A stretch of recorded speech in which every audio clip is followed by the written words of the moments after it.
அஸ்ஸலாமு அலைக்கும் ஃப்ரெண்ட்ஸ். இப்போ நம்ம வீட்டிலேயே ஈஸியாக எப்படி கொத்து பரோட்டா செய்யலாம் பார்க்கலாம் வாங்க. ரொட்டி சப்பாத்தி இதெல்லாம் செய்வோம்ல, அந்த ரொட்டி கல் எடுத்து நல்லா ஹீட் பண்ணிக்கோங்க.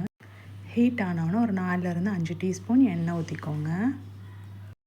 ஒரு பெரிய வெங்காயத்தை எடுத்து பொடியாக நறுக்கி போட்டுக்கோங்க. வெங்காயம் சும்மா லைட்டாக வதங்கினாலே போதும் ஃப்ரெண்ட்ஸ். வெங்காயத்தை இப்போ லைட்டாக வதக்கிக்கோங்க. வெங்காயம் லைட்டாக வதங்கினோன்னா கருவேப்பிலை சேர்த்துக்கோங்க. கருவேப்பிலையும் சேர்த்து சும்மா லைட்டாக வதக்கிக்கோங்க.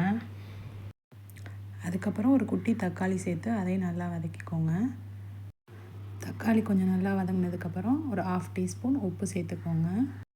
உப்பு போட்டு நல்லா வதக்கிட்டு அதுக்கப்புறம் கொஞ்சோண்டு மிளகாத்தூள் சேர்த்துக்கோங்க. 3 பரோட்டாவுக்கு நான் ஒரு முட்டை சேர்த்துருக்கேன். இப்போ ஒரு முட்டையை உடைச்சி ஊற்றிக்கோங்க. முட்டை லைட்டாக வெந்ததுக்கப்புறம் சால்னா ஊற்றிக்கோங்க. சால்னா அந்த முட்டையோடு நல்லா சேர்த்து வேக வைங்க. சால்னாவும் முட்டையும் சேர்ந்து நல்லா வேகணும்.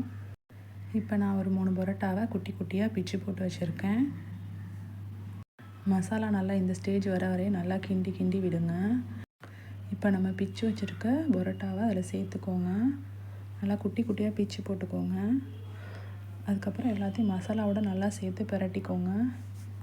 மசாலாவோட பிரட்டிட்டு நல்லா பிரட்டினதுக்கப்புறம் கொத்த ஆரம்பிச்சிருங்க.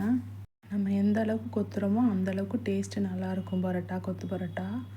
இப்போ நமக்கு சுவையான கொத்து பரோட்டா ரெடி ஆயிடுச்சு. நம்ம வீடியோ பிடிச்சிருந்தா லைக் பண்ணுங்கள், ஷேர் பண்ணுங்கள், சப்ஸ்கிரைப் பண்ணுங்கள். இதோட ஃபுல் வீடியோ வேணுன்னா நம்ம சேனலில் இருக்குது, போய் செக் பண்ணி பாருங்கள். அஸ்ஸலாமு அலைக்கும்.